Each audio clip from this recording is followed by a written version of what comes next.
Anne of Green Gables, by Lucy Maud Montgomery. Chapter 9. Mrs. Rachel Lynde is properly horrified. Anne had been a fortnight at Green Gables before Mrs. Lynde arrived to inspect her. Mrs. Rachel, to do her justice, was not to blame for this. A severe and unseasonable attack of grippe had confined that good lady to her house ever since the occasion of her last visit to Green Gables. Mrs. Rachel was not often sick, and had a well-defined contempt for people who were, but grippe, she asserted, was like no other illness on earth, and could only be interpreted as one of the special visitations of Providence. As soon as her doctor allowed her to put her foot out of doors, she hurried up to Green Gables, bursting with curiosity to see Matthew and Marilla's orphan, concerning whom all sorts of stories and suppositions had gone abroad in Avonlea.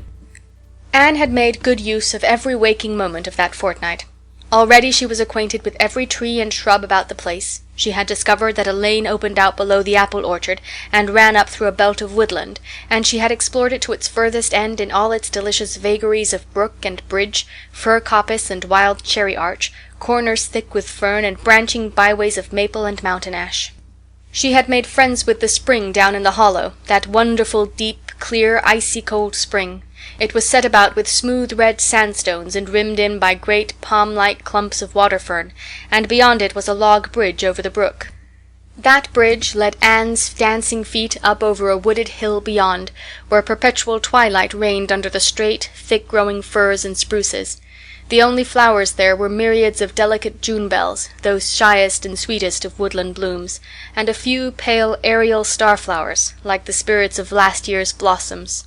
Gossamers glimmered like threads of silver among the trees, and the fir boughs and tassels seemed to utter friendly speech. All these raptured voyages of exploration were made in the odd half-hours which she was allowed for play, and Anne talked Matthew and Marilla half-deaf over her discoveries. Not that Matthew complained, to be sure. He listened to it all with a wordless smile of enjoyment on his face. Marilla permitted the chatter until she found herself becoming too interested in it, whereupon she always promptly quenched Anne by a curt command to hold her tongue. Anne was out in the orchard when Mrs. Rachel came, wandering at her own sweet will through the lush, tremulous grasses splashed with ruddy evening sunshine, so that good lady had an excellent chance to talk her illness fully over, describing every ache and pulse-beat with such evident enjoyment that Marilla thought even grippe must bring its compensations. When details were exhausted, Mrs. Rachel introduced the real reason of her call. "I've been hearing some surprising things about you and Matthew." "I don't suppose you are any more surprised than I am myself," said Marilla. "I'm getting over my surprise now." "It was too bad there was such a mistake," said Mrs. Rachel sympathetically. "Couldn't you have sent her back?" "I suppose we could, but we decided not to. Matthew took a fancy to her, and I must say I like her myself, although I admit she has her faults. The house seems a different place already. She's a real bright little thing." Marilla said more than she had intended to say when she began, for she read disapproval in Mrs. Rachel's expression.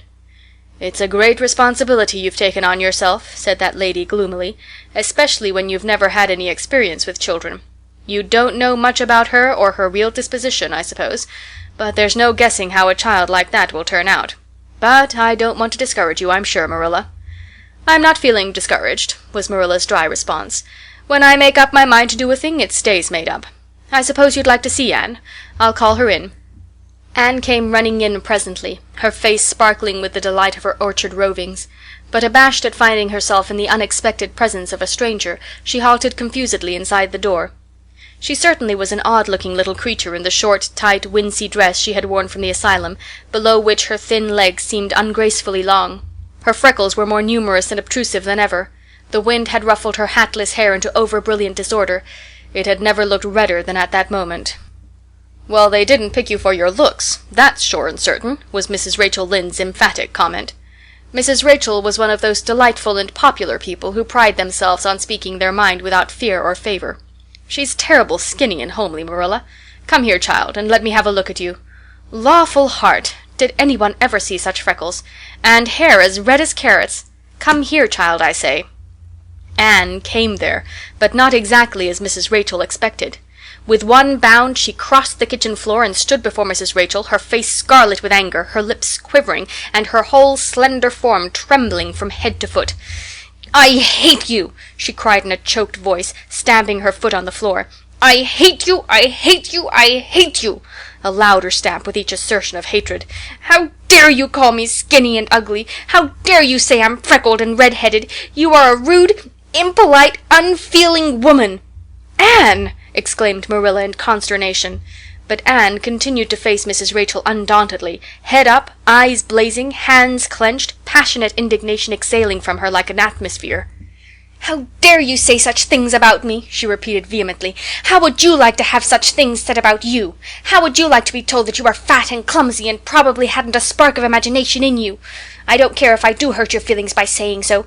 I hope I hurt them. You have hurt mine worse than they were ever hurt before, even by Mrs. Thomas's intoxicated husband, and I'll never forgive you for it. Never, never!" Stamp, stamp. "Did anybody ever see such a temper?" exclaimed the horrified Mrs. Rachel. "Anne, go to your room and stay there until I come up," said Marilla, recovering her powers of speech with difficulty. Anne, bursting into tears, rushed to the hall door, slammed it until the tins on the porch wall outside rattled in sympathy, and fled through the hall and up the stairs like a whirlwind. A subdued slam above told that the door of the east gable had been shut with equal vehemence. "Well, I don't envy you your job bringing that up, Marilla," said Mrs. Rachel with unspeakable solemnity. Marilla opened her lips to say she knew not what of apology or deprecation. What she did say was a surprise to herself, then and ever afterwards. "You shouldn't have twitted her about her looks, Rachel." "Marilla Cuthbert, you don't mean to say that you are upholding her in such a terrible display of temper as we've just seen?" demanded Mrs. Rachel indignantly. "No," said Marilla slowly. "I'm not trying to excuse her. She's been very naughty, and I'll have to give her a talking to about it. But we must make allowances for her. She's never been taught what is right. And you were too hard on her, Rachel." Marilla could not help tacking on that last sentence, although she was again surprised at herself for doing it. Mrs. Rachel got up with an air of offended dignity. "Well, I see that I'll have to be very careful what I say after this, Marilla, since the fine feelings of orphans brought from goodness knows where have to be considered before anything else. Oh, no, I'm not vexed. Don't worry yourself. I'm too sorry for you to leave any room for anger in my mind. You'll have your own troubles with that child. But if you'll take my advice, which I suppose you won't do, although I've brought up 10 children and buried 2, you'll do that talking to you mention with a fair-sized birch switch. I should think that would be the most effective language for that kind of a child. Her temper matches her hair, I guess. Well, good evening, Marilla. I hope you'll come down to see me often as usual, but you can't expect me to visit here again in a hurry if I'm liable to be flown at and insulted in such a fashion. It's something new in my experience." Whereat Mrs. Rachel swept out and away, if a fat woman who always waddled could be said to sweep away, and Marilla, with a very solemn face, betook herself to the east gable. On the way upstairs she pondered uneasily as to what she ought to do. She felt no little dismay over the scene that had just been enacted. How unfortunate that Anne should have displayed such temper before Mrs. Rachel Lynde, of all people! Then Marilla suddenly became aware of an uncomfortable and rebuking consciousness that she felt more humiliation over this than sorrow over the discovery of such a serious defect in Anne's disposition. And how was she to punish her? The amiable suggestion of the birch switch, to the efficiency of which all of Mrs. Rachel's own children could have borne smarting testimony, did not appeal to Marilla. She did not believe she could whip a child. No, some other method of punishment must be found to bring Anne to a proper realization of the enormity of her offense. Marilla found Anne face downward on her bed, crying bitterly, quite oblivious of muddy boots on a clean counterpane. "Anne," she said, not ungently. No answer. "Anne," with greater severity, "get off that bed this minute and listen to what I have to say to you." Anne squirmed off the bed and sat rigidly on a chair beside it, her face swollen and tear-stained, and her eyes fixed stubbornly on the floor. "This is a nice way for you to behave. Anne, aren't you ashamed of yourself?" "She hadn't any right to call me ugly and red-headed," retorted Anne, evasive and defiant. "You hadn't any right to fly into such a fury and talk the way you did to her, Anne. I was ashamed of you. Thoroughly ashamed of you. I wanted you to behave nicely to Mrs. Lynde, and instead of that, you have disgraced me. I'm sure I don't know why you should lose your temper like that just because Mrs. Lynde said you were red-haired and homely. You say it yourself often enough." "Oh, but there's such a difference between saying a thing yourself and hearing other people say it," wailed Anne. "You may know a thing is so, but you can't help hoping other people don't quite think it is. I suppose you think I have an awful temper, but I couldn't help it. When she said those things, something just rose right up in me and choked me. I had to fly out at her." "Well, you made a fine exhibition of yourself, I must say. Mrs. Lynde will have a nice story to tell about you everywhere, and she'll tell it, too. It was a dreadful thing for you to lose your temper like that, Anne." "Just imagine how you would feel if somebody told you to your face that you were skinny and ugly," pleaded Anne tearfully. An old remembrance suddenly rose up before Marilla. She had been a very small child when she had heard one aunt say of her to another, "What a pity she is such a dark, homely little thing." Marilla was every day of 50 before the sting had gone out of that memory. "I don't say that I think Mrs. Lynde was exactly right in saying what she did to you, Anne," she admitted in a softer tone. "Rachel is too outspoken. But that is no excuse for such behavior on your part. She was a stranger and an elderly person and my visitor, all three very good reasons why you should have been respectful to her. You were rude and saucy and—" Marilla had a saving inspiration of punishment. "You must go to her and tell her you are very sorry for your bad temper and ask her to forgive you." "I can never do that," said Anne determinedly and darkly. "You can punish me in any way you like, Marilla. You can shut me up in a dark, damp dungeon inhabited by snakes and toads, and feed me only on bread and water, and I shall not complain. But I cannot ask Mrs. Lynde to forgive me." "We are not in the habit of shutting people up in dark, damp dungeons," said Marilla dryly, "especially as they're rather scarce in Avonlea. But apologize to Mrs. Lynde you must and shall, and you'll stay here in your room until you can tell me you're willing to do it." "I shall have to stay here forever, then," said Anne mournfully, "because I can't tell Mrs. Lynde I'm sorry I said those things to her. How can I? I'm not sorry. I'm sorry I've vexed you, but I'm glad I told her just what I did. It was a great satisfaction. I can't say I'm sorry when I'm not, can I? I can't even imagine I'm sorry." "Perhaps your imagination will be in better working order by the morning," said Marilla, rising to depart. "You'll have the night to think over your conduct in, and come to a better frame of mind. You said you would try to be a very good girl if we kept you at Green Gables, but I must say it hasn't seemed very much like it this evening." Leaving this Parthian shaft to rankle in Anne's stormy bosom, Marilla descended to the kitchen, grievously troubled in mind and vexed in soul. She was as angry with herself as with Anne, because, whenever she recalled Mrs. Rachel's dumbfounded countenance, her lips twitched with amusement, and she felt a most reprehensible desire to laugh. End of Chapter 9. Chapter 10. Anne's Apology. Marilla said nothing to Matthew about the affair that evening, but when Anne proved still refractory the next morning, an explanation had to be made to account for her absence from the breakfast table. Marilla told Matthew the whole story, taking pains to impress him with a due sense of the enormity of Anne's behavior.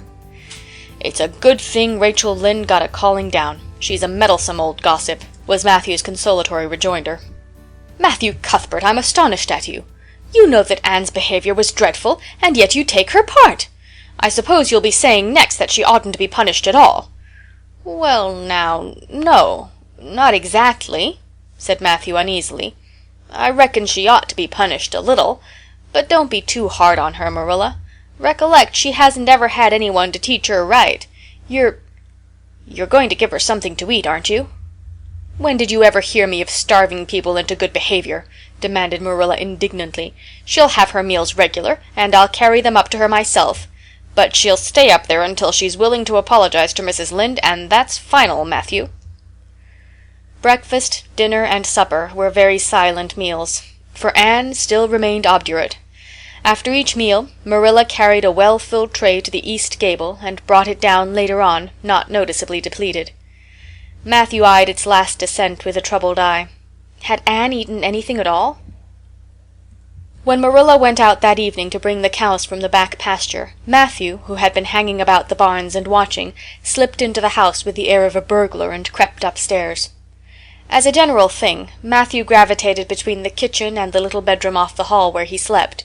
Once in a while he ventured uncomfortably into the parlor or sitting-room when the minister came to tea. But he had never been upstairs in his own house since the spring he helped Marilla paper the spare bedroom, and that was 4 years ago. He tiptoed along the hall and stood for several minutes outside the door of the east gable before he summoned courage to tap on it with his fingers, and then opened the door to peep in. Anne was sitting on the yellow chair by the window, gazing mournfully out into the garden. Very small and unhappy she looked, and Matthew's heart smote him. He softly closed the door and tiptoed over to her. "Anne," he whispered, as if afraid of being overheard. "How are you making it, Anne?" Anne smiled wanly. "Pretty well. I imagine a good deal, and that helps to pass the time. Of course, it's rather lonesome, but then I may as well get used to that." Anne smiled again, bravely facing the long years of solitary imprisonment before her. Matthew recollected that he must say what he had come to say without loss of time, lest Marilla return prematurely. "Well now, Anne, don't you think you'd better do it and have it over with?" he whispered. "It'll have to be done sooner or later, you know, for Marilla's a dreadful determined woman. Dreadful determined, Anne. Do it right off, I say, and have it over." "Do you mean apologize to Mrs. Lynde?" "Yes, apologize, that's the very word," said Matthew eagerly. "Just smooth it over, so to speak. That's what I was trying to get at." "I suppose I could do it to oblige you," said Anne thoughtfully. "It would be true enough to say I'm sorry, because I am sorry now. I wasn't a bit sorry last night. I was mad clear through, and I stayed mad all night. I know I did, because I woke up 3 times and I was just furious every time. But this morning it was over. I wasn't in a temper any more, and it left a dreadful sort of goneness, too. I felt so ashamed of myself, but I just couldn't think of going and telling Mrs. Lynde so. It would be so humiliating. I made up my mind I'd stay shut up here forever rather than do that. But still, I'd do anything for you, if you really want me to." "Well now, of course I do. It's terrible lonesome downstairs without you. Just go and smooth things over, that's a good girl." "Very well," said Anne resignedly. "I'll tell Marilla as soon as she comes in I've repented." That's right, Anne. But don't tell Marilla I said anything about it. She might think I was putting my oar in, and I promised not to do that." "Wild horses won't drag the secret from me," promised Anne solemnly. How would wild horses drag a secret from a person anyhow? But Matthew was gone, scared at his own success. He fled hastily to the remotest corner of the horse pasture, lest Marilla should suspect what he had been up to.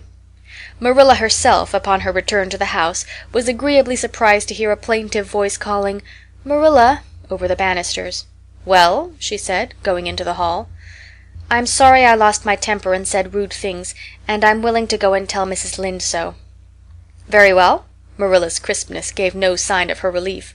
She had been wondering what under the canopy she should do if Anne did not give in. "I'll take you down after milking." Accordingly, after milking, behold Marilla and Anne walking down the lane, the former erect and triumphant, the latter drooping and dejected. But halfway down, Anne's dejection vanished as if by enchantment. She lifted her head and stepped lightly along, her eyes fixed on the sunset sky, and an air of subdued exhilaration about her. Marilla beheld the change disapprovingly. This was no meek penitent such as it behooved her to take into the presence of the offended Mrs. Lynde. "What are you thinking of, Anne?" she asked sharply. "I'm imagining out what I must say to Mrs. Lynde," answered Anne dreamily. This was satisfactory, or should have been so, but Marilla could not rid herself of the notion that something in her scheme of punishment was going askew. Anne had no business to look so rapt and radiant. Rapt and radiant Anne continued until they were in the very presence of Mrs. Lynde, who was sitting knitting by her kitchen window. Then the radiance vanished. Mournful penitence appeared on every feature. Before a word was spoken, Anne suddenly went down on her knees before the astonished Mrs. Rachel and held out her hands beseechingly. "Oh, Mrs. Lynde, I am so extremely sorry," she said with a quiver in her voice. "I could never express all my sorrow. No, not if I used up a whole dictionary. You must just imagine it. I behaved terribly to you, and I've disgraced the dear friends, Matthew and Marilla, who have let me stay at Green Gables, although I'm not a boy. I'm a dreadfully wicked and ungrateful girl, and I deserve to be punished and cast out by respectable people forever.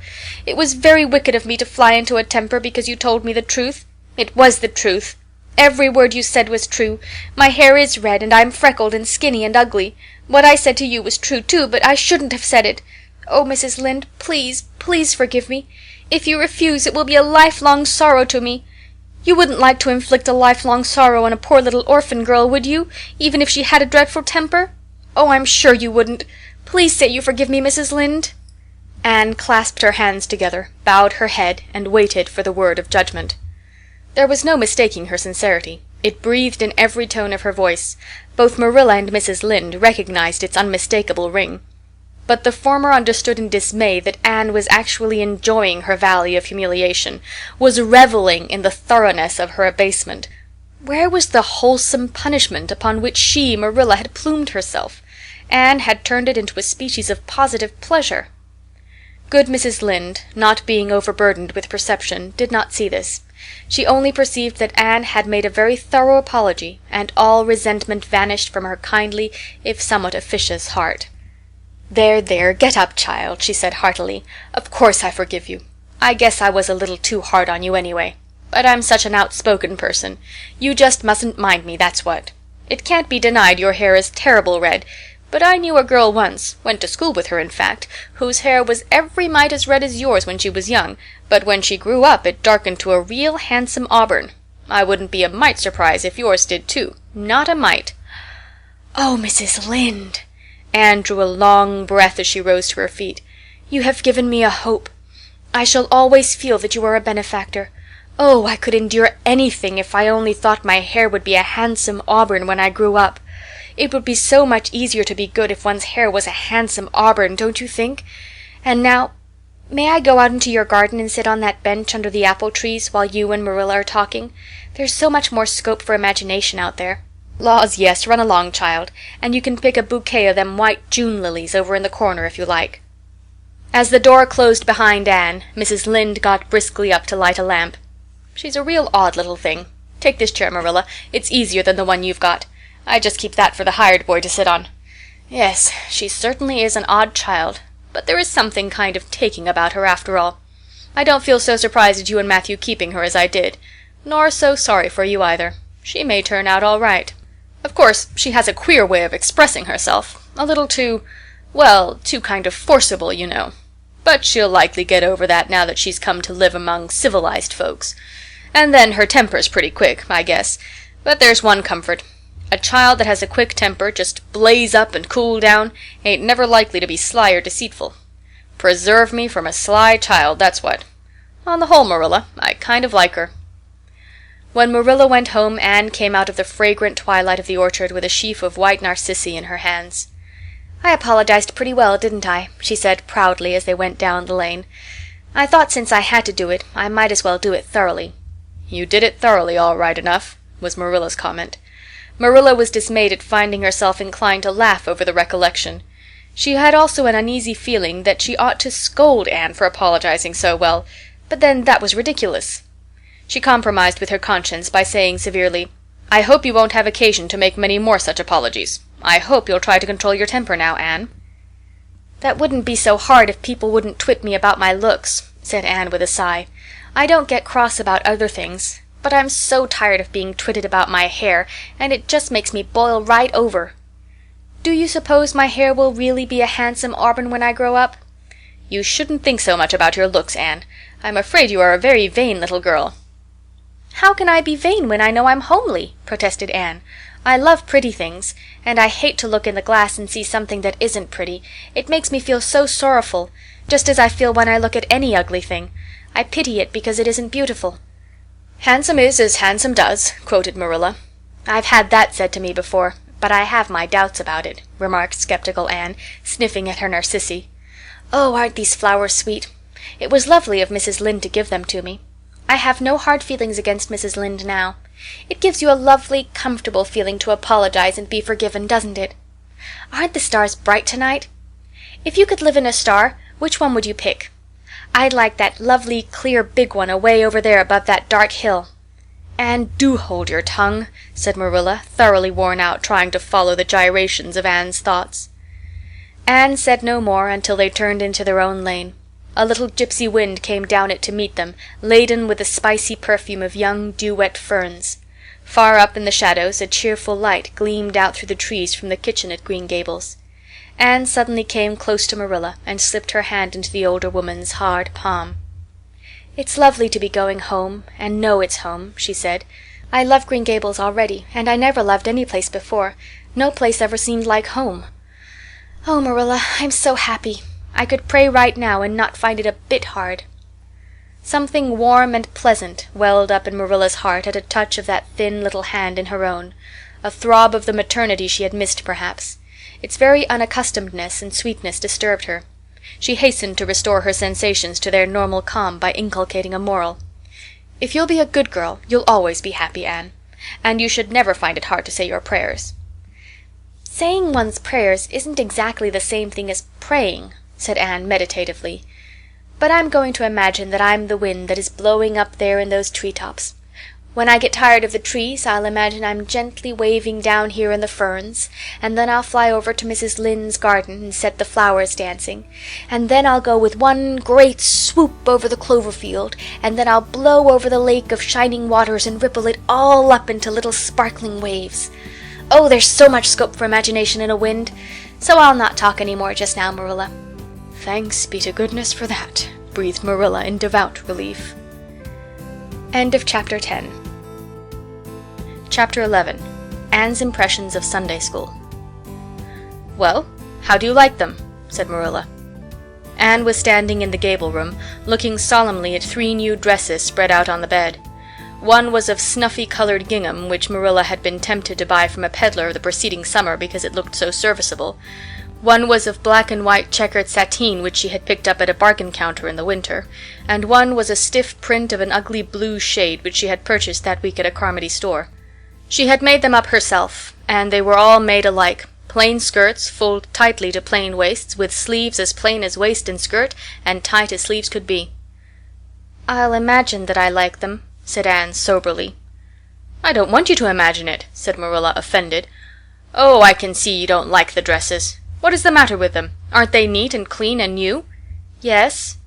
"Then why don't you like them?" They're not pretty," said Anne reluctantly. "Pretty?" Marilla sniffed. "I didn't trouble my head about getting pretty dresses for you. I don't believe in pampering vanity, Anne, I'll tell you that right off. Those dresses are good, sensible, serviceable dresses, without any frills or furbelows about them, and they're all you'll get this summer.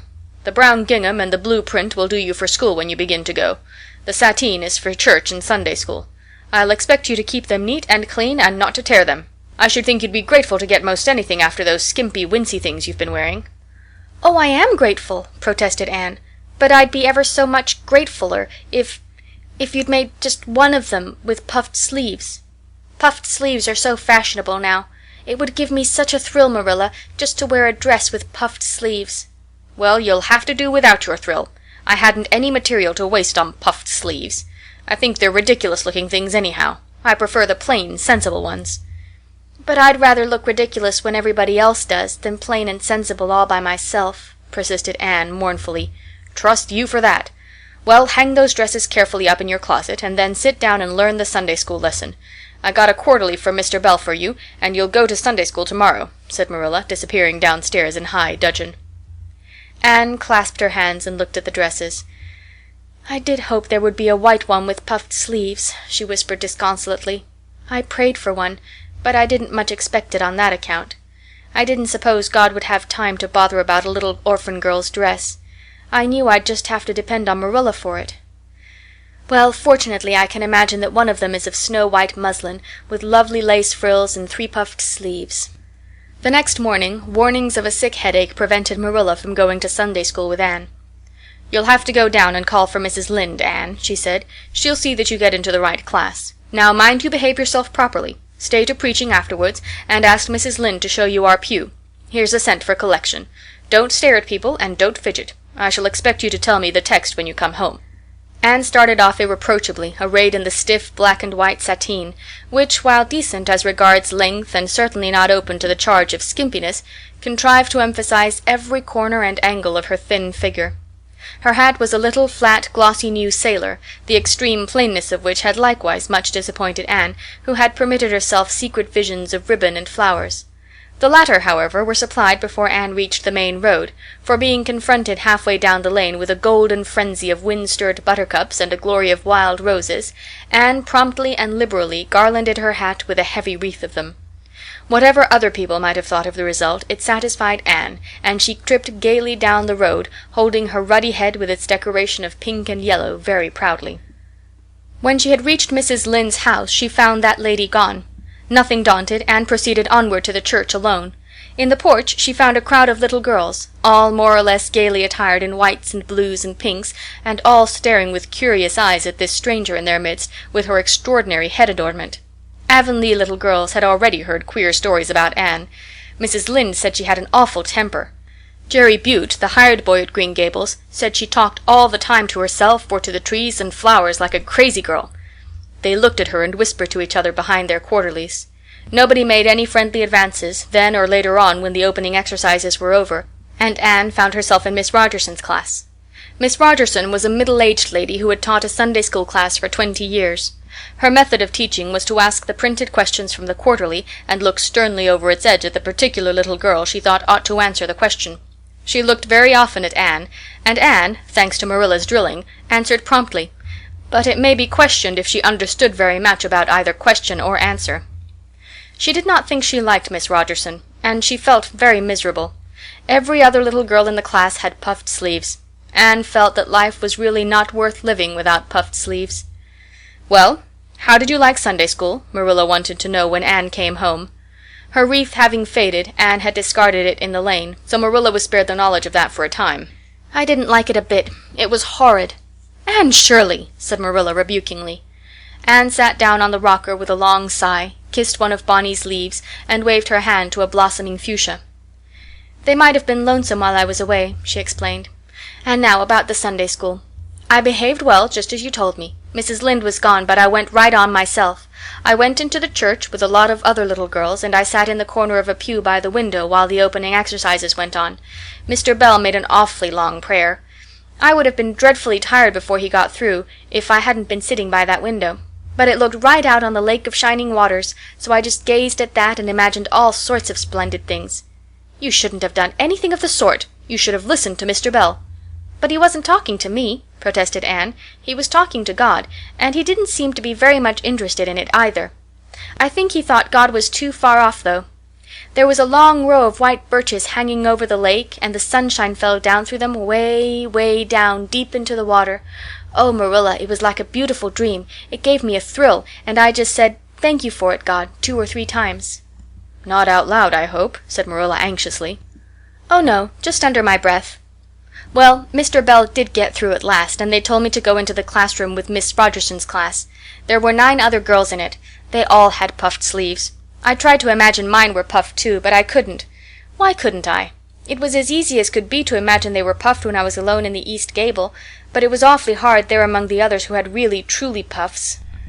"You shouldn't have been thinking about your sleeves in Sunday school. You should have been attending to the lesson. I hope you knew it." "Oh, yes, and I answered a lot of questions. Miss Rogerson asked ever so many. I don't think it was fair for her to do all the asking. There were lots I wanted to ask her, but I didn't like to because I didn't think she was a kindred spirit. Then all the other little girls recited a paraphrase. She asked me if I knew any. I told her I didn't, but I could recite 'The dog at his master's grave' if she liked. That's in the 3rd Royal Reader. It isn't a really, truly religious piece of poetry, but it's so sad and melancholy that it might as well be. She said it wouldn't do, and she told me to learn the 19th paraphrase for next Sunday.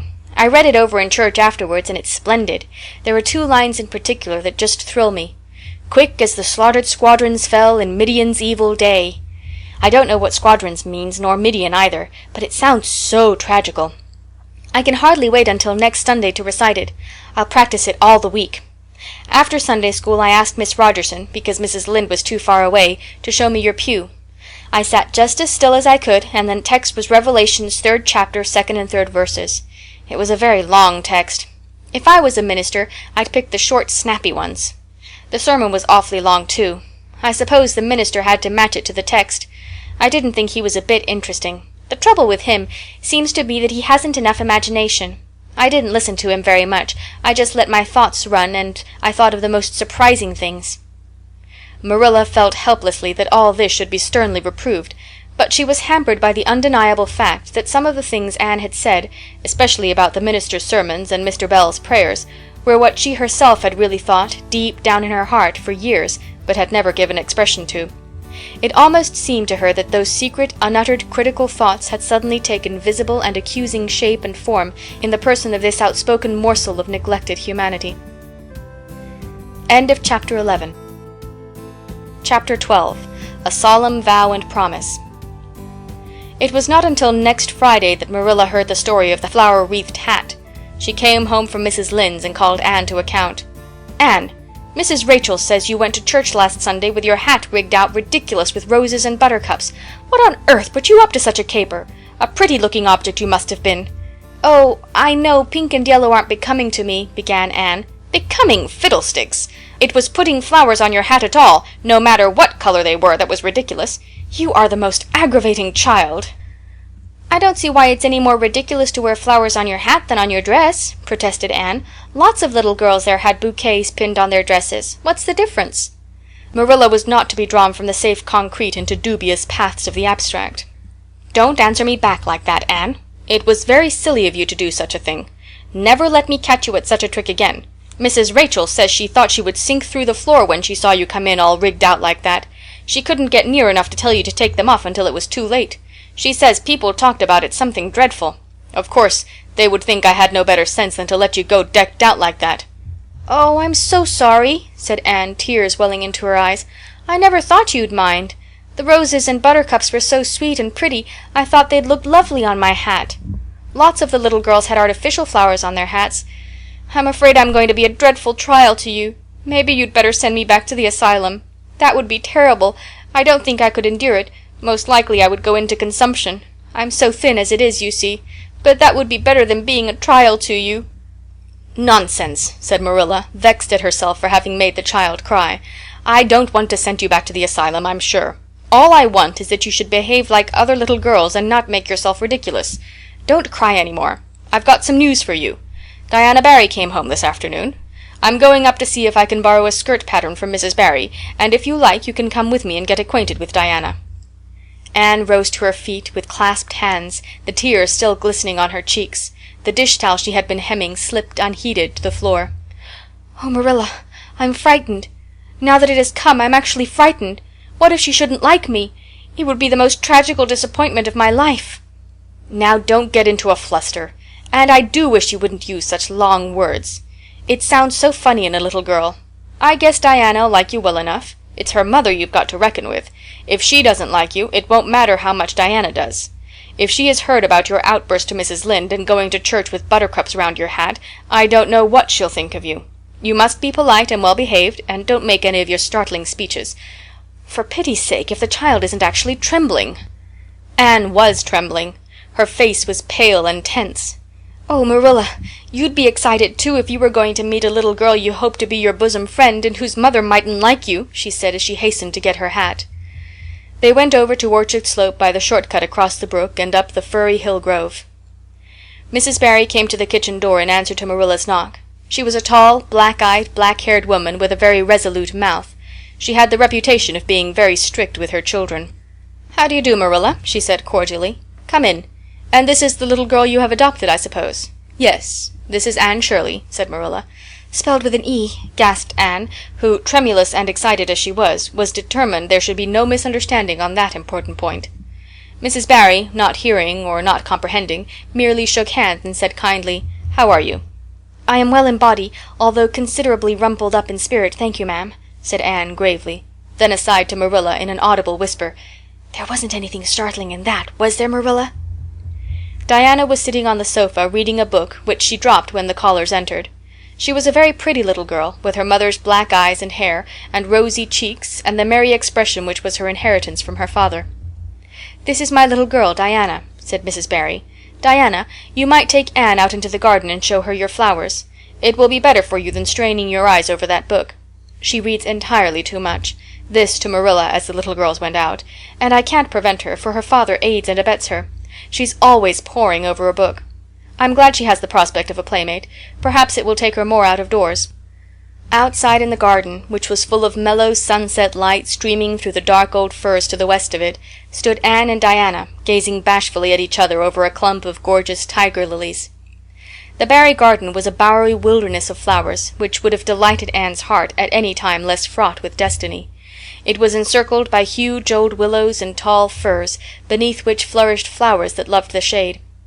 Prim, right-angled paths, neatly bordered with clamshells, intersected it like moist red ribbons, and in the beds between old-fashioned flowers ran riot. There were rosy bleeding hearts and great splendid crimson peonies, white fragrant narcissi and thorny sweet Scotch roses, pink and blue and white columbines and lilac-tinted bouncing bets, clumps of southernwood and ribbon grass and mint, purple Adam and Eve, daffodils and masses of sweet clover, white with its delicate, fragrant, feathery sprays, scarlet lightning that shot its fiery lances over prim, white musk flowers. A garden it was where sunshine lingered and bees hummed, and winds, beguiled into loitering, purred and rustled. "Oh, Diana," said Anne at last, clasping her hands and speaking almost in a whisper, "oh, do you think you can like me a little, enough to be my bosom friend?" Diana laughed. Diana always laughed before she spoke. "Why, I guess so," she said frankly. "I'm awfully glad you've come to live at Green Gables. It will be jolly to have somebody to play with. There isn't any other girl who lives near enough to play with, and I've no sisters big enough." "Will you swear to be my friend forever and ever?" demanded Anne eagerly. Diana looked shocked. "Why, it's dreadfully wicked to swear," she said rebukingly. "Oh, no, not my kind of swearing. There are two kinds, you know." "I never heard of but one kind," said Diana doubtfully. "There really is another. Oh, it isn't wicked at all. It just means vowing and promising solemnly." "Well, I don't mind doing that," agreed Diana, relieved. "How do you do it?" "We must join hands, so," said Anne gravely. "It ought to be over running water. We'll just imagine this path is running water. I'll repeat the oath first. I solemnly swear to be faithful to my bosom friend Diana Barry as long as the sun and moon shall endure. Now you say it and put my name in." Diana repeated the oath with a laugh fore and aft. Then she said, "You're a queer girl, Anne. I heard before that you were queer, but I believe I'm going to like you real well." When Marilla and Anne went home, Diana went with them as far as the log bridge. The two little girls walked with their arms about each other. At the brook they parted with many promises to spend the next afternoon together. "Well, did you find Diana a kindred spirit?" asked Marilla as they went up through the garden of Green Gables. "Oh, yes," sighed Anne, blissfully unconscious of any sarcasm on Marilla's part. "Oh, Marilla, I'm the happiest girl on Prince Edward Island this very moment. I assure you I'll say my prayers with a right good will tonight. Diana and I are going to build a playhouse in Mr. William Bell's birch grove tomorrow. Can I have those broken pieces of china that are out in the woodshed? Diana's birthday's in February, and mine is in March. Don't you think that is a very strange coincidence? Diana is going to lend me a book to read. She says it's perfectly splendid and tremendously exciting. She's going to show me a place back in the woods where rice lilies grow. Don't you think Diana has got very soulful eyes? I wished I had soulful eyes. Diana is going to teach me to sing a song called Nellie in the Hazel Dell. She's going to give me a picture to put up in my room. It's a perfectly beautiful picture, she says, a lovely lady in a pale blue silk dress. A sewing machine agent gave it to her. I wish I had something to give Diana. I'm an inch taller than Diana, but she is ever so much fatter. She says she'd like to be thin because it's so much more graceful, but I'm afraid she only said it to soothe my feelings. We're going to the shore some day to gather shells. We have agreed to call the spring down by the log bridge the Dryad's Bubble. Isn't that a perfectly elegant name? I read a story once about a spring called that. A dryad is sort of a grown-up fairy, I think. "Well, all I hope is you won't talk Diana to death," said Marilla. "But remember this in all your planning, Anne. You're not going to play all the time, nor most of it. You'll have your work to do, and it'll have to be done first." Anne's cup of happiness was full, and Matthew caused it to overflow. He had just got home from a trip to the store at Carmody, and he sheepishly produced a small parcel from his pocket and handed it to Anne with a deprecatory look at Marilla. "I heard you say you liked chocolate sweeties, so I got you some," he said. "Humph," sniffed Marilla. "It'll ruin her teeth and stomach. There, there, child, don't look so dismal. You can eat those, since Matthew has gone and got them. He'd better have brought you peppermints, they're wholesomer. Don't sicken yourself eating all of them at once now." "Oh, no, indeed I won't," said Anne eagerly. "I'll just eat one tonight, Marilla. And I can give Diana half of them, can't I? The other half will taste twice as sweet to me if I give some to her. It's delightful to think I have something to give her." "I will say it for the child," said Marilla when Anne had gone to her gable. "She isn't stingy. I am glad, for of all faults I detest stinginess in a child. Dear me, it's only 3 weeks since she came, and it seems as if she'd been here always. I can't imagine the place without her. Now don't be looking I told you so, Matthew. That's bad enough in a woman, but it isn't to be endured in a man. I'm perfectly willing to own up that I'm glad I consented to keep the child, and that I'm getting fond of her, but don't you rub it in, Matthew Cuthbert." End of Chapter 12. Chapter 13. The Delights of Anticipation. "It's time Anne was in to do her sewing," said Marilla, glancing at the clock and then out into the yellow August afternoon where everything drowsed in the heat. "She stayed playing with Diana more than half an hour more'n I gave her leave to, and now she's perched out there on the woodpile talking to Matthew 19 to the dozen when she knows perfectly well she ought to be at her work. And of course he's listening to her like a perfect ninny. I never saw such an infatuated man. The more she talks and the odder the things she says, the more he's delighted, evidently. Anne Shirley, you come right in here this minute, do you hear me?" A series of staccato taps on the west window brought Anne flying in from the yard, eyes shining, cheeks faintly flushed with pink, unbraided hair streaming behind her in a torrent of brightness. "Oh, Marilla," she exclaimed breathlessly, "there's going to be a Sunday school picnic next week in Mr. Harmon Andrews' field, right near the Lake of Shining Waters.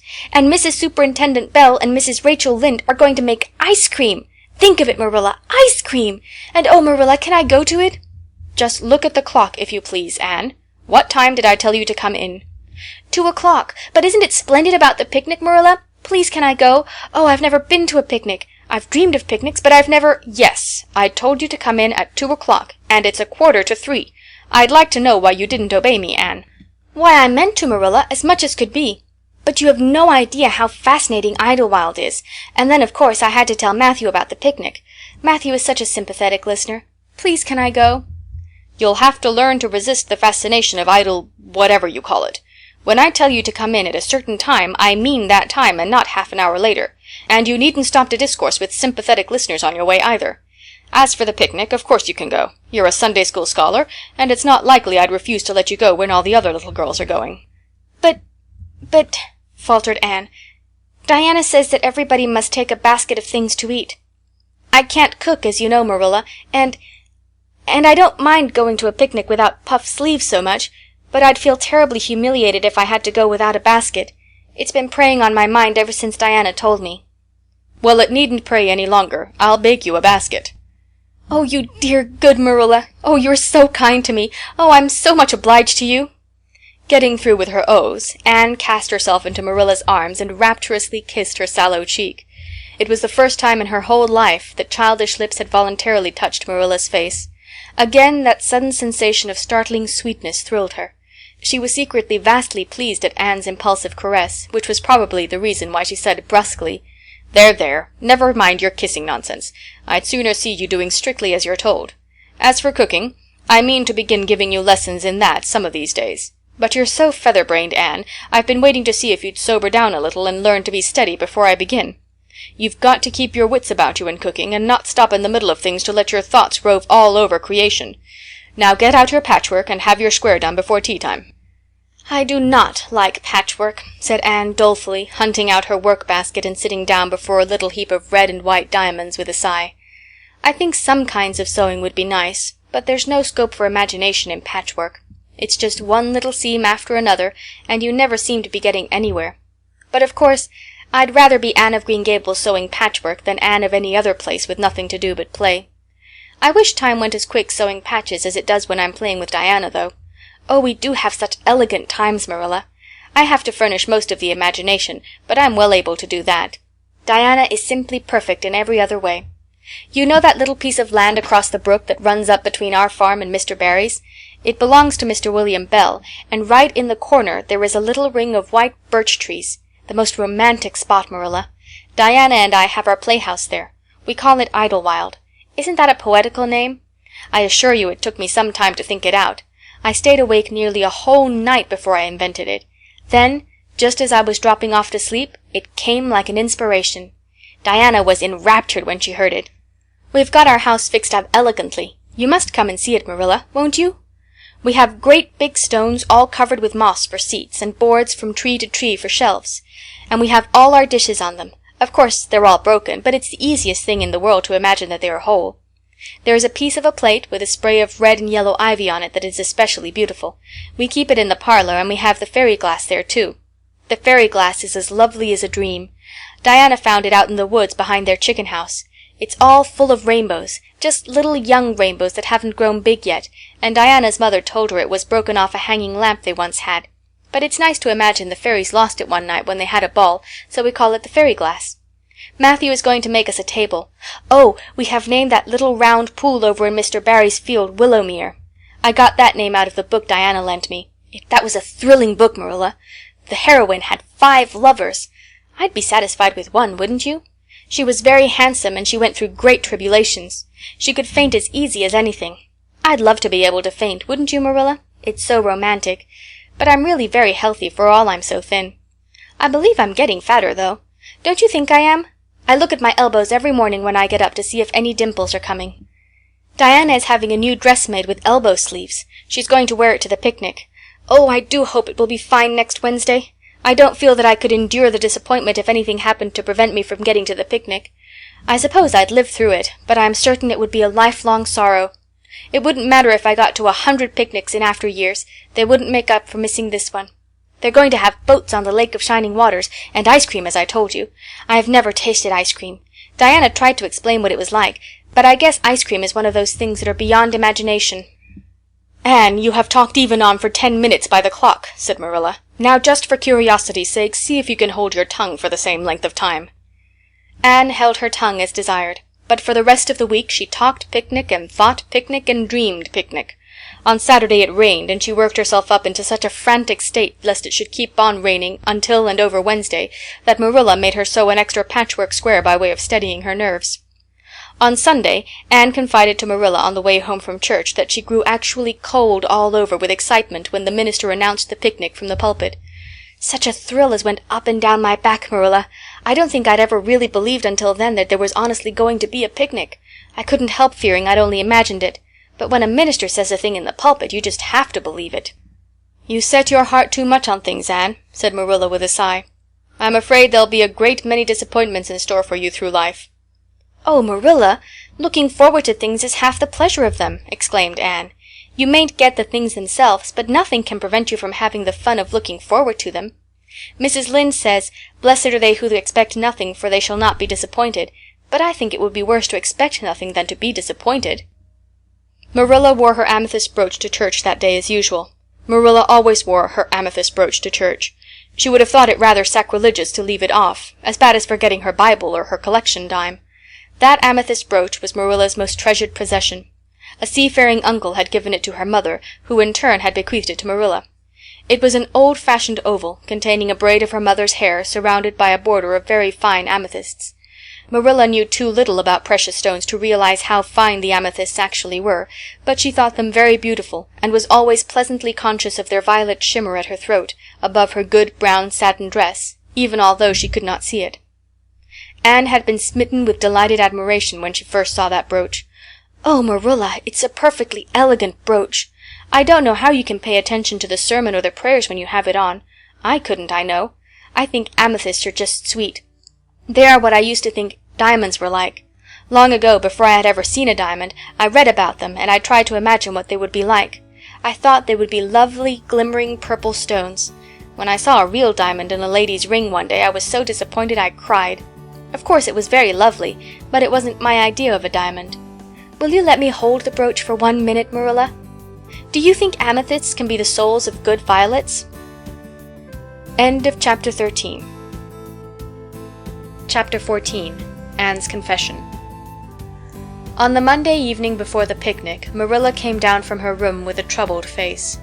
"Anne," she said to that small personage, who was shelling peas by the spotless table and singing Nellie of the Hazel Dell with a vigor and expression that did credit to Diana's teaching, "did you see anything of my amethyst brooch? I thought I stuck it in my pincushion when I came home from church yesterday evening, but I can't find it anywhere." I saw it this afternoon when you were away at the Aid Society," said Anne a little slowly. "I was passing your door when I saw it on the cushion, so I went in to look at it." "Did you touch it?" said Marilla sternly. "Yes," admitted Anne. "I took it up and pinned it on my breast just to see how it would look." "You had no business to do anything of the sort. It's very wrong in a little girl to meddle. You shouldn't have gone into my room in the first place, and you shouldn't have touched a brooch that didn't belong to you in the second. Where did you put it?" "Oh, I put it back on the bureau. I hadn't it on a minute. Truly, I didn't mean to meddle, Marilla. I didn't think about its being wrong to go in and try on the brooch, but I see now that it was, and I'll never do it again. That's one good thing about me. I never do the same naughty thing twice." "You didn't put it back," said Marilla. "That brooch isn't anywhere on the bureau. You've taken it out or something, Anne." "I did put it back," said Anne quickly. Pertly, Marilla thought. "I just don't remember whether I stuck it on the pincushion or laid it in the china tray, but I'm perfectly certain I put it back." "I'll go and have another look," said Marilla, determining to be just. "If you put that brooch back, it's there still. If it isn't, I'll know you didn't, that's all." Marilla went to her room and made a thorough search, not only over the bureau, but in every other place she thought the brooch might possibly be. It was not to be found, and she returned to the kitchen. "Anne, the brooch is gone. By your own admission, you were the last person to handle it. Now what have you done with it? Tell me the truth at once. Did you take it out and lose it?" "No, I didn't," said Anne solemnly, meeting Marilla's angry gaze squarely. "I never took the brooch out of your room, and that is the truth if I was to be led to the block for it, although I'm not very certain what a block is. So there, Marilla." Anne's "so there" was only intended to emphasize her assertion, but Marilla took it as a display of defiance. "I believe you are telling me a falsehood, Anne," she said sharply. "I know you are. There now, don't say anything more unless you are prepared to tell the whole truth. Go to your room and stay there until you are ready to confess." "Will I take the peas with me?" said Anne meekly. "No, I'll finish shelling them myself. Do as I bid you." When Anne had gone, Marilla went about her evening tasks in a very disturbed state of mind. She was worried about her valuable brooch. What if Anne had lost it? And how wicked of the child to deny having taken it when anybody could see she must have. With such an innocent face, too. "I don't know what I wouldn't sooner have had happen," thought Marilla, as she nervously shelled the peas. "Of course I don't suppose she meant to steal it or anything like that. She's just taken it to play with or help along that imagination of hers. She must have taken it, that's clear, for there hasn't been a soul in that room since she was in it, by her own story, until I went up tonight. And the brooch is gone. There's nothing surer. I suppose she has lost it and is afraid to own up for fear she'll be punished. It's a dreadful thing to think she tells falsehoods. It's a far worse thing than her fit of temper. It's a fearful responsibility to have a child in your house you can't trust. Slyness and untruthfulness, that's what she has displayed. I declare I feel worse about that than about the brooch. If she'd only have told the truth about it, I wouldn't mind so much." Marilla went to her room at intervals all through the evening and searched for the brooch without finding it. A bedtime visit to the east gable produced no result. Anne persisted in denying that she knew anything about the brooch, but Marilla was only the more firmly convinced that she did. She told Matthew the story the next morning. Matthew was confounded and puzzled. He could not so quickly lose faith in Anne, but he had to admit that circumstances were against her. "You're sure it hasn't fell down behind the bureau?" was the only suggestion he could offer. "I've moved the bureau, and I've taken out the drawers, and I've looked in every crack and cranny," was Marilla's positive answer. "The brooch is gone, and that child has taken it and lied about it. That's the plain, ugly truth, Matthew Cuthbert, and we might as well look it in the face." "Well now, what are you going to do about it?" Matthew asked forlornly, feeling secretly thankful that Marilla and not he had to deal with the situation. He felt no desire to put his oar in this time. "She'll stay in her room until she confesses," said Marilla grimly, remembering the success of this method in the former case. "Then we'll see. Perhaps we'll be able to find the brooch if she'll only tell where she took it, but in any case she'll have to be severely punished, Matthew." "Well now, you'll have to punish her," said Matthew, reaching for his hat. "I've nothing to do with it, remember. You warned me off yourself." Marilla felt deserted by everyone. She could not even go to Mrs. Lynde for advice. She went up to the east gable with a very serious face, and left it with a face more serious still. Anne steadfastly refused to confess. She persisted in asserting that she had not taken the brooch. The child had evidently been crying, and Marilla felt a pang of pity which she sternly repressed. By night she was, as she expressed it, beat out. "You'll stay in this room until you confess, Anne. You can make up your mind to that," she said firmly. "But the picnic is tomorrow, Marilla," cried Anne. "You won't keep me from going to that, will you? You'll just let me out for the afternoon, won't you? Then I'll stay here as long as you like afterwards, cheerfully. But I must go to the picnic." "You'll not go to picnics nor anywhere else until you've confessed, Anne." "Oh, Marilla!" gasped Anne. But Marilla had gone out and shut the door. Wednesday morning dawned as bright and fair as if expressly made to order for the picnic. Birds sang around Green Gables. The Madonna lilies in the garden sent out whiffs of perfume that entered in on viewless winds at every door and window, and wandered through halls and rooms like spirits of benediction. The birches in the hollow waved joyful hands as if watching for Anne's usual morning greeting from the east gable. But Anne was not at her window. When Marilla took her breakfast up to her, she found the child sitting primly on her bed, pale and resolute, with tight-shut lips and gleaming eyes. "Marilla, I'm ready to confess." "Ah!" Marilla laid down her tray. Once again her method had succeeded, but her success was very bitter to her. "Let me hear what you have to say, then, Anne." "I took the amethyst brooch," said Anne, as if repeating a lesson she had learned. "I took it just as you said. I didn't mean to take it when I went in, but it did look so beautiful, Marilla, when I pinned it on my breast, that I was overcome by an irresistible temptation. I imagined how perfectly thrilling it would be to take it to Idlewild and play that I was the Lady Cordelia Fitzgerald. It would be so much easier to imagine I was the Lady Cordelia if I had a real amethyst brooch on. Diana and I made necklaces of roseberries, but what are roseberries compared to amethysts? So I took the brooch. I thought I could put it back before you came home. I went all the way around by the road to lengthen out the time.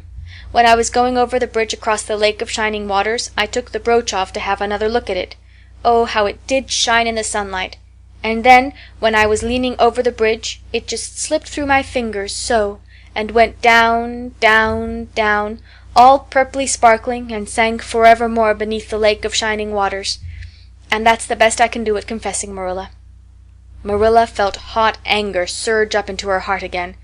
This child had taken and lost her treasured amethyst brooch, and now sat there calmly reciting the details thereof without the least apparent compunction or repentance. "Anne, this is terrible," she said, trying to speak calmly. "You are the very wickedest girl I ever heard of." "Yes, I suppose I am," agreed Anne tranquilly, "and I know I'll have to be punished. It'll be your duty to punish me, Marilla. Won't you please get it over right off, because I'd like to go to the picnic with nothing on my mind." "Picnic, indeed! You'll go to no picnic today, Anne Shirley. That shall be your punishment. And it isn't half severe enough either for what you've done." "Not go to the picnic!" Anne sprang to her feet and clutched Marilla's hand. "But you promised me I might. Oh, Marilla, I must go to the picnic. That was why I confessed.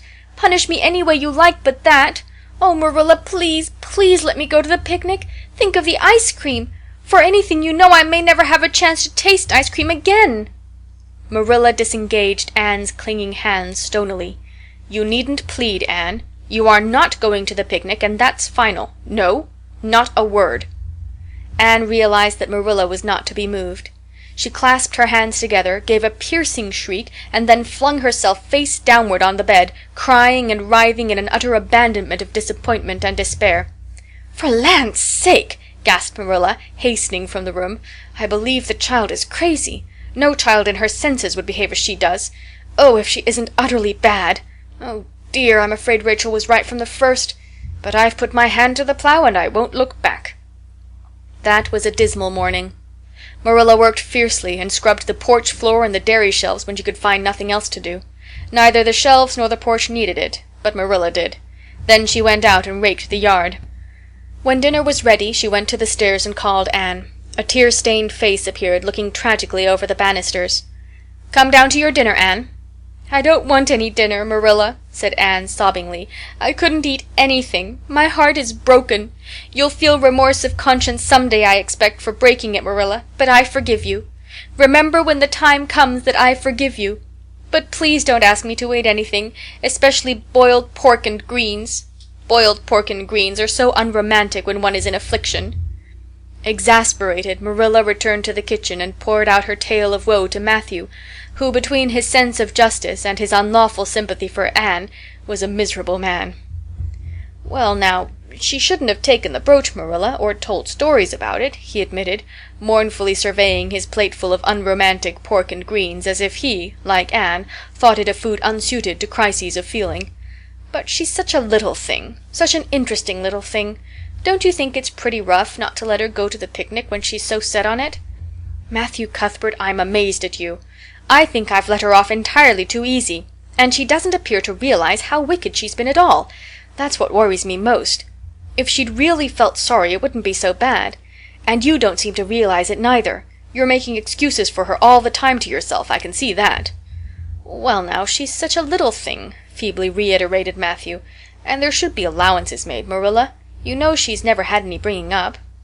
"Well, she's having it now," retorted Marilla. The retort silenced Matthew, if it did not convince him. That dinner was a very dismal meal. The only cheerful thing about it was Jerry Butte, the hired boy, and Marilla resented his cheerfulness as a personal insult. When her dishes were washed, and her bread sponge set, and her hens fed, Marilla remembered that she had noticed a small rent in her best black lace shawl when she had taken it off on Monday afternoon on returning from the Ladies' Aid. She would go and mend it. The shawl was in a box in her trunk. As Marilla lifted it out, the sunlight, falling through the vines that clustered thickly about the window, struck upon something caught in the shawl, something that glittered and sparkled in facets of violet light. Marilla snatched at it with a gasp. It was the amethyst brooch, hanging to a thread of the lace by its catch. "Dear life and heart," said Marilla blankly, "what does this mean? Here's my brooch, safe and sound, that I thought was at the bottom of Barry's pond. Whatever did that girl mean by saying she took it and lost it? I declare I believe Green Gables is bewitched. I remember now that when I took off my shawl Monday afternoon I laid it on the bureau for a minute. I suppose the brooch got caught in it somehow. Well—" Marilla betook herself to the east gable, brooch in hand. Anne had cried herself out and was sitting dejectedly by the window. "Anne Shirley," said Marilla solemnly, "I've just found my brooch hanging to my black lace shawl. Now I want to know what that rigmarole you told me this morning meant." "Why, you said you'd keep me here until I confessed," returned Anne wearily, "and so I decided to confess because I was bound to get to the picnic. I thought out a confession last night after I went to bed and made it as interesting as I could, and I said it over and over so that I wouldn't forget it. But you wouldn't let me go to the picnic after all, so all my trouble was wasted." Marilla had to laugh in spite of herself, but her conscience pricked her. "Anne, you do beat all. But I was wrong, I see that now. I shouldn't have doubted your word when I'd never known you to tell a story. Of course, it wasn't right for you to confess to a thing you hadn't done. It was very wrong to do so. But I drove you to it. So if you'll forgive me, Anne, I'll forgive you, and we'll start square again. And now get yourself ready for the picnic." Anne flew up like a rocket. "Oh, Marilla, isn't it too late?" "No, it's only 2 o'clock. They won't be more than well gathered yet, and it'll be an hour before they have tea. Wash your face and comb your hair and put on your gingham. I'll fill a basket for you. There's plenty of stuff baked in the house. And I'll get Jerry to hitch up the sorrel and drive you down to the picnic ground." "Oh, Marilla," exclaimed Anne, flying to the washstand, "5 minutes ago I was so miserable I was wishing I'd never been born, and now I wouldn't change places with an angel." That night a thoroughly happy, completely tired-out Anne returned to Green Gables in a state of beatification impossible to describe. "Oh, Marilla, I've had a perfectly scrumptious time. Scrumptious is a new word I learned today. I heard Mary Alice Bell use it. Isn't it very expressive? Everything was lovely. We had a splendid tea, and then Mr. Harmon Andrews took us all for a row on the Lake of Shining Waters, 6 of us at a time. And Jane Andrews nearly fell overboard. She was leaning out to pick water lilies, and if Mr. Andrews hadn't caught her by the sash just in the nick of time, she'd fallen in and probably been drowned. I wish it had been me. It would have been such a romantic experience to have been nearly drowned. It would be such a thrilling tale to tell. And we had the ice cream. Words fail me to describe that ice cream. Marilla, I assure you it was sublime."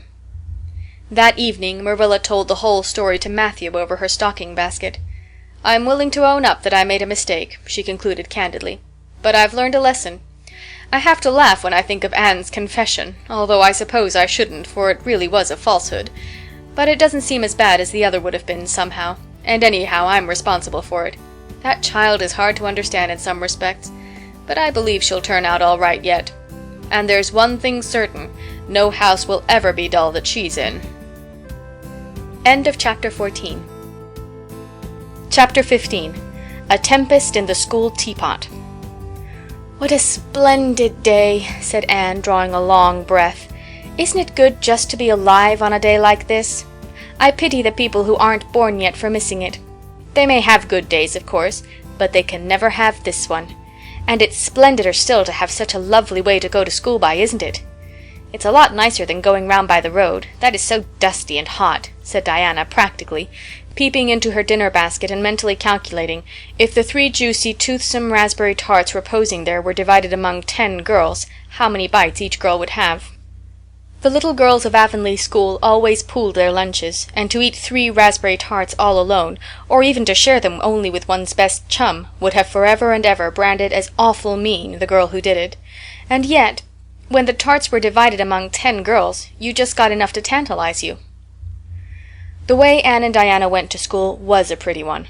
Anne thought those walks to and from school with Diana couldn't be improved upon even by imagination.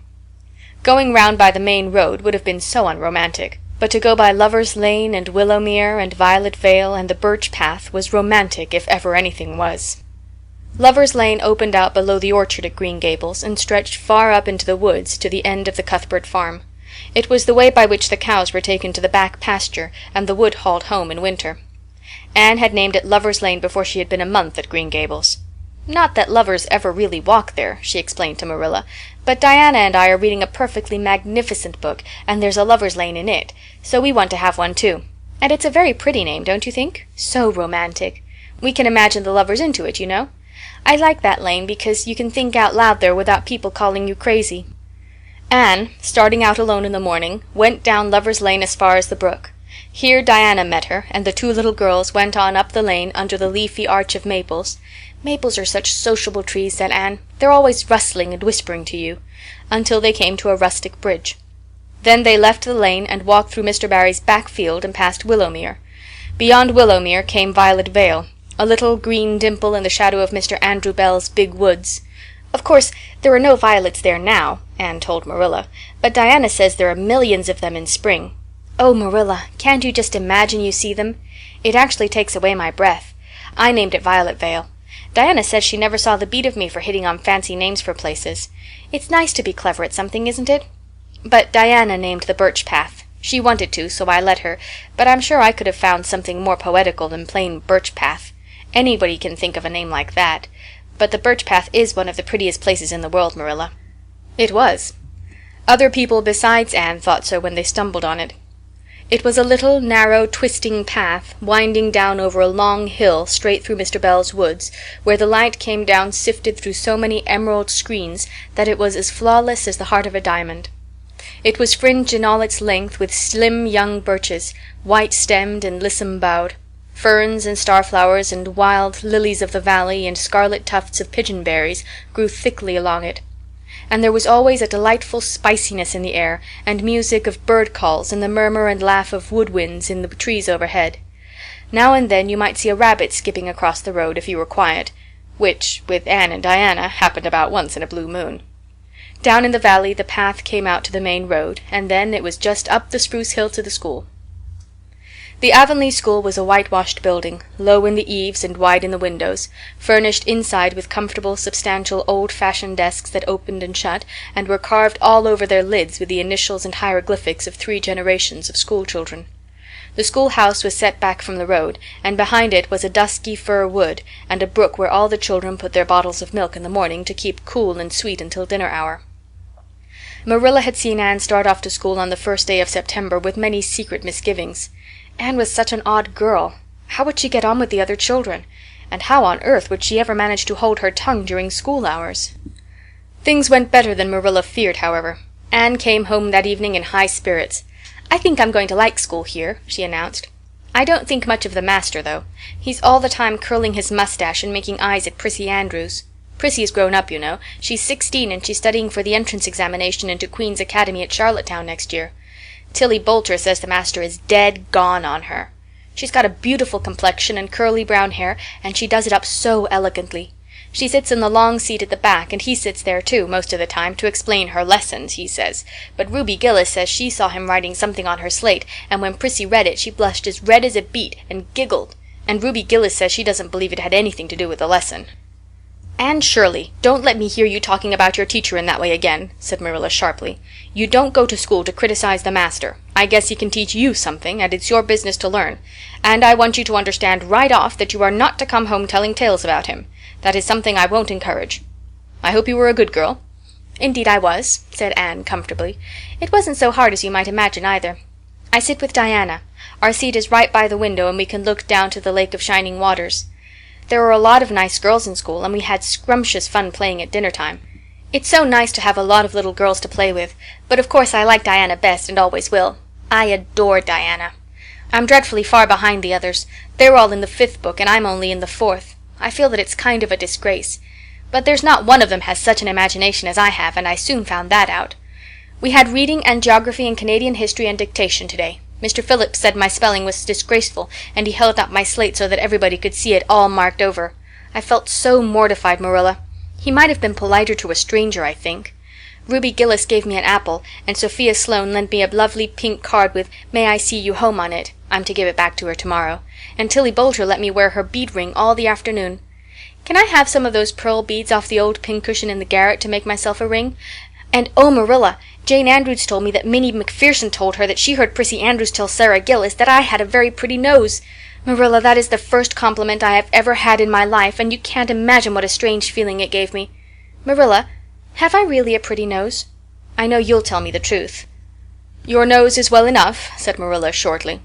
Secretly she thought Anne's nose was a remarkably pretty one, but she had no intention of telling her so. That was 3 weeks ago, and all had gone smoothly so far. And now, this crisp September morning, Anne and Diana were tripping blithely down the birch path, two of the happiest little girls in Avonlea. "I guess Gilbert Blythe will be in school today," said Diana. "He's been visiting his cousins over in New Brunswick all summer, and he only came home Saturday night. He's awfully handsome, Anne, and he teases the girls something terrible. He just torments our lives out." Diana's voice indicated that she rather liked having her life tormented out than not. "Gilbert Blythe?" said Anne. "Isn't it his name that's written up on the porch wall with Julia bells and a big 'Take Notice' over them?" "Yes," said Diana, tossing her head, "but I'm sure he doesn't like Julia Bell so very much. I've heard him say he studied the multiplication table by her freckles." "Oh, don't speak about freckles to me," implored Anne. "It isn't delicate when I've got so many. But I do think that writing 'Take Notices' up on the wall about the boys and girls is the silliest ever. I should just like to see anybody dare to write my name up with a boy's. Not, of course," she hastened to add, "that anybody would." Anne sighed. She didn't want her name written up, but it was a little humiliating to know that there was no danger of it. "Nonsense," said Diana, whose black eyes and glossy tresses had played such havoc with the hearts of Avonlea schoolboys that her name figured on the porch walls in half a dozen Take Notices. "It's only meant as a joke. And don't you be too sure your name won't ever be written up. Charlie Sloane is dead gone on you. He told his mother, mind you, that you were the smartest girl in school. That's better than being good-looking." "No, it isn't," said Anne, feminine to the core. "I'd rather be pretty than clever. And I hate Charlie Sloane. I can't bear a boy with goggle eyes. If anyone wrote my name up with his, I'd never get over it, Diana Barry. But it is nice to keep head of your class." "You'll have Gilbert in your class after this," said Diana, "and he's used to being head of his class, I can tell you. He's only in the 4th book, although he's nearly 14. 4 years ago his father was sick and had to go out to Alberta for his health, and Gilbert went with him. They were there 3 years, and Gil didn't go to school hardly any until they came back. You won't find it so easy to keep head after this, Anne." "I'm glad," said Anne quickly. "I couldn't really feel proud of keeping head of little boys and girls of just 9 or 10. I got up yesterday spelling ebullition. Josie Pye was head, and mind you, she peeped in her book. Mr. Phillips didn't see her. He was looking at Prissy Andrews, but I did. I just swept her a look of freezing scorn, and she got as red as a beet and spelled it wrong after all." "Those Pye girls are cheats all round," said Diana indignantly as they climbed the fence of the main road.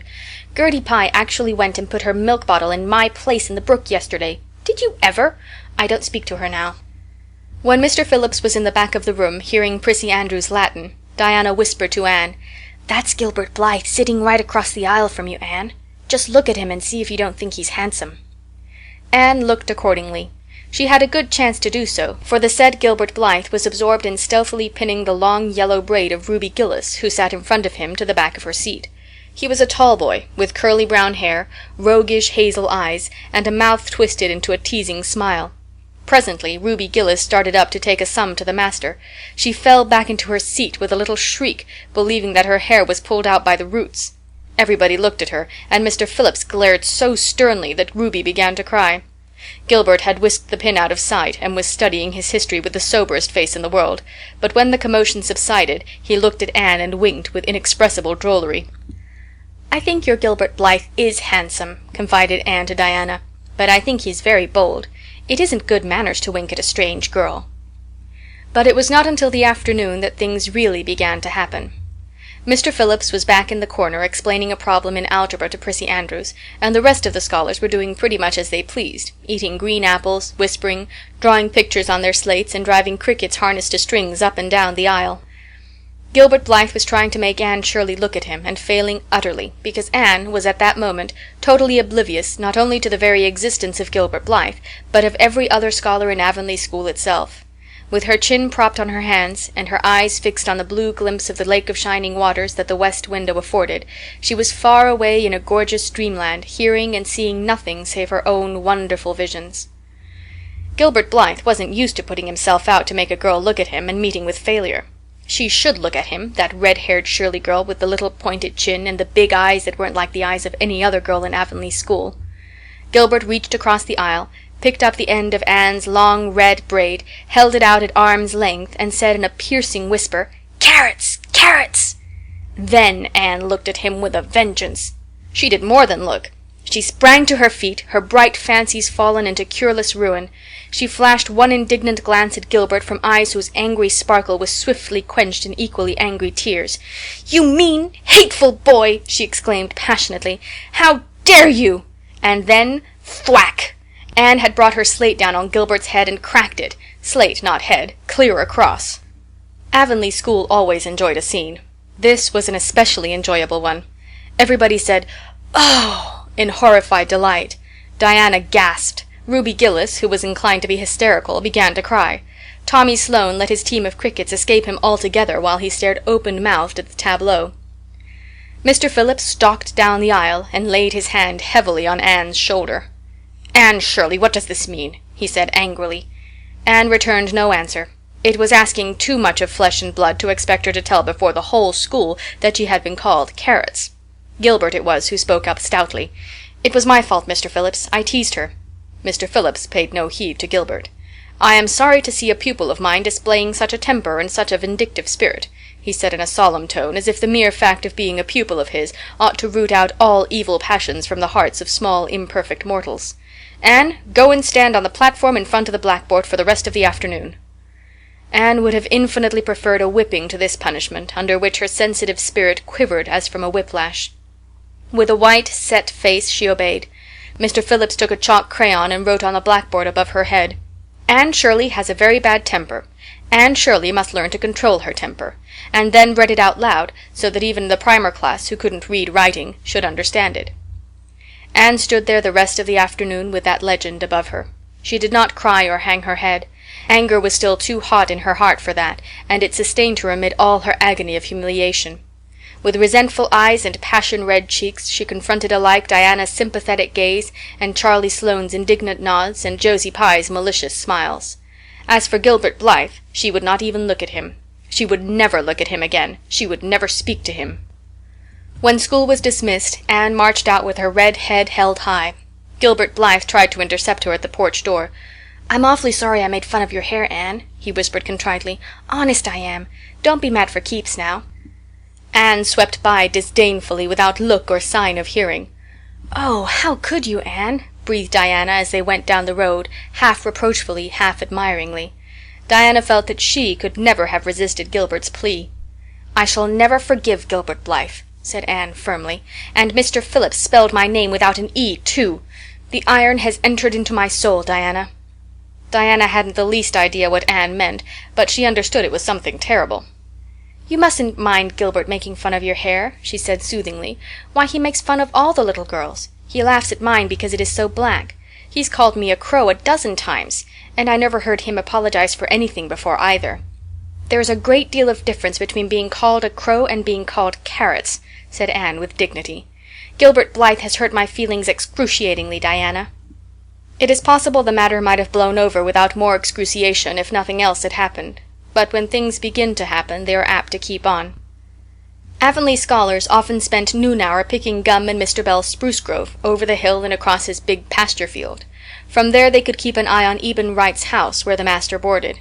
When they saw Mr. Phillips emerging therefrom, they ran for the schoolhouse, but the distance being about 3 times longer than Mr. Wright's lane, they were very apt to arrive there, breathless and gasping, some 3 minutes too late. On the following day Mr. Phillips was seized with one of his spasmodic fits of reform, and announced before going home to dinner that he should expect to find all the scholars in their seats when he returned. Anyone who came in late would be punished. All the boys and some of the girls went to Mr. Bell's spruce grove as usual, fully intending to stay only long enough to pick a chew. but spruce groves are seductive and yellow nuts of gum beguiling. They picked and loitered and strayed, and as usual the first thing that recalled them to a sense of the flight of time was Jimmy Glover shouting from the top of a patriarchal old spruce, "Master's coming!" The girls, who were on the ground, started first and managed to reach the schoolhouse in time, but without a second to spare. The boys, who had to wriggle hastily down from the trees, were later, and Anne, who had not been picking gum at all, but was wandering happily in the far end of the grove, waist-deep among the bracken, singing softly to herself with a wreath of rice-lilies on her hair, as if she were some wild divinity of the shadowy places, was latest of all. Anne could run like a deer, however. Run she did, with the impish result that she overtook the boys at the door, and was swept into the schoolhouse among them just as Mr. Phillips was in the act of hanging up his hat. Mr. Phillips's brief reforming energy was over. He didn't want the bother of punishing a dozen pupils, but it was necessary to do something to save his word, so he looked about for a scapegoat, and found it in Anne, who had dropped into her seat, gasping for breath, with a forgotten lily wreath hanging askew over one ear, and giving her a particularly rakish and dishevelled appearance. "Anne Shirley, since you seem to be so fond of the boys' company, we shall indulge your taste for it this afternoon," he said sarcastically. "Take those flowers out of your hair, and sit with Gilbert Blythe." The other boys snickered. Diana, turning pale with pity, plucked the wreath from Anne's hair and squeezed her hand. Anne stared at the master as if turned to stone. "Did you hear what I said, Anne?" queried Mr. Phillips sternly. "Yes, sir," said Anne slowly, "but I didn't suppose you really meant it." "I assure you I did," still with the sarcastic inflection which all the children, and Anne especially, hated. It flicked on the raw. "Obey me at once." For a moment Anne looked as if she meant to disobey. Then, realizing that there was no help for it, she rose haughtily, stepped across the aisle, sat down beside Gilbert Blythe, and buried her face in her arms on the desk. Ruby Gillis, who got a glimpse of it as it went down, told the others going home from school that she'd actually never seen anything like it. It was so white, with awful little red spots in it. To Anne this was the end of all things. It was bad enough to be singled out for punishment from among a dozen equally guilty ones. It was worse still to be sent to sit with a boy, but that boy should be Gilbert Blythe was heaping insult on injury to a degree utterly unbearable. Anne felt that she could not bear it, and it would be of no use to try. Her whole being seethed with shame and anger and humiliation. At first the others looked and whispered and giggled and nudged, but as Anne never lifted her head, and as Gilbert worked fractions as if his whole soul was absorbed in them and them only, they soon returned to their own tasks, and Anne was forgotten. When Mr. Phillips called the history class out, Anne should have gone, but Anne did not move, and Mr. Phillips, who had been writing some verses to Priscilla before he called the class, was thinking about an obstinate rhyme still, and never missed her. Once, when nobody was looking, Gilbert took from his desk a little pink candy heart with a gold motto on it, "You are sweet," and slipped it under the curve of Anne's arm. Whereupon Anne arose, took the pink heart gingerly between the tips of her fingers, dropped it on the floor, ground it to powder beneath her heel, and resumed her position without deigning to bestow a glance on Gilbert. When school went out, Anne marched to her desk, ostentatiously took out everything therein, books and writing tablet, pen and ink, testament and arithmetic, and piled them neatly on her cracked slate. "What are you taking all those things home for, Anne?" Diana wanted to know as soon as they were out on the road. She had not dared to ask the question before. "I am not coming back to school any more," said Anne. Diana gasped and stared at Anne to see if she meant it. "Will Marilla let you stay home?" she asked. "She'll have to," said Anne. "I'll never go to school to that man again." "Oh, Anne!" Diana looked as if she were ready to cry. "I do think you're mean. What shall I do? Mr. Phillips will make me sit with that horrid Gertie Pye. I know he will, because she is sitting alone. Do come back, Anne." "I'd do almost anything in the world for you, Diana," said Anne sadly. "I'd let myself be torn limb from limb if it would do you any good. But I can't do this, so please don't ask it. You harrow up my very soul." "Just think of all the fun you will miss," mourned Diana. "We are going to build the loveliest new house down by the brook, and we'll be playing ball next week, and you've never played ball, Anne. It's tremendously exciting. And we're going to learn a new song. Jane Andrews is practicing it up now. And Alice Andrews is going to bring a new pansy book next week, and we're all going to read it out loud, chapter about, down by the brook. And you know you are so fond of reading out loud, Anne." Nothing moved Anne in the least. Her mind was made up. She would not go to school to Mr. Phillips again. She told Marilla so when she got home. "Nonsense," said Marilla. "It isn't nonsense at all," said Anne, gazing at Marilla with solemn, reproachful eyes. "Don't you understand, Marilla? I've been insulted." "Insulted fiddlesticks! You'll go to school tomorrow as usual."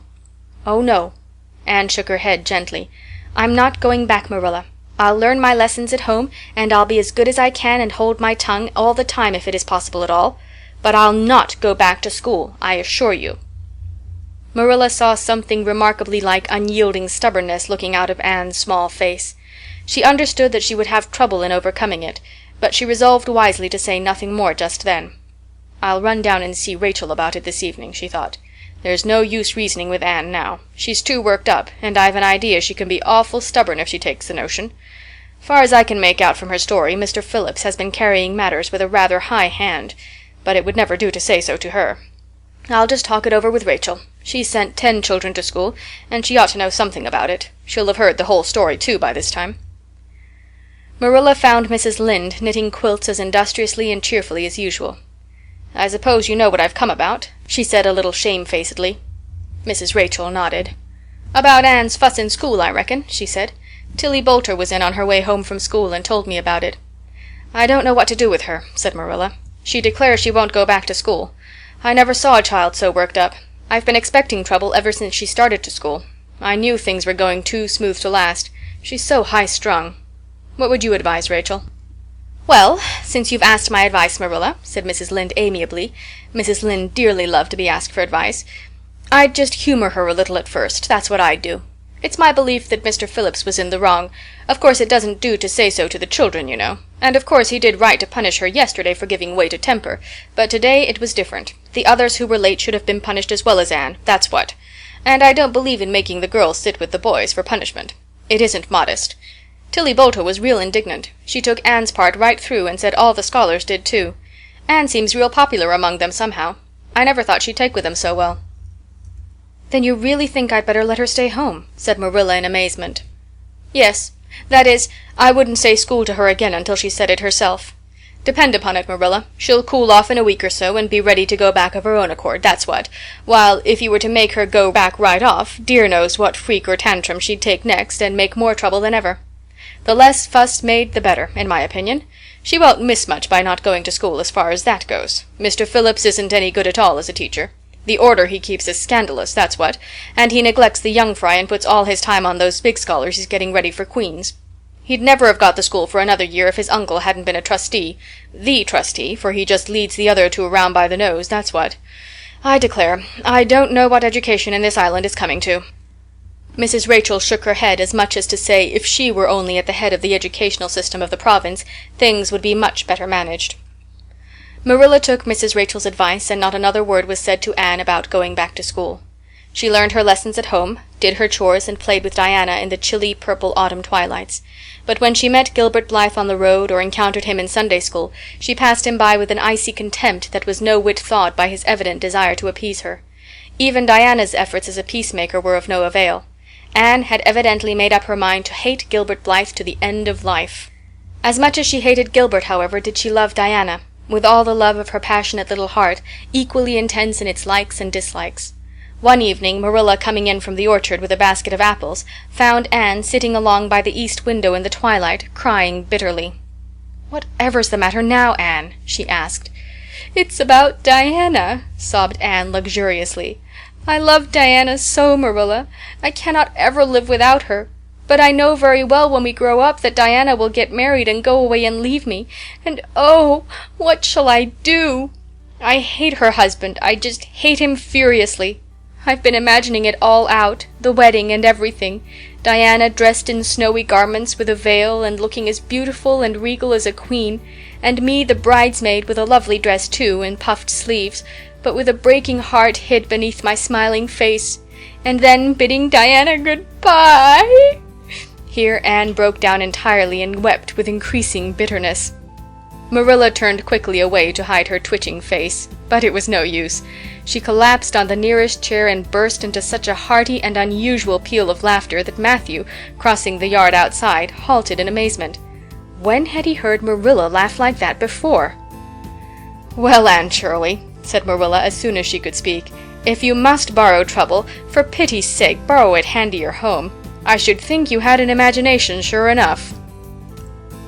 End of chapter 15.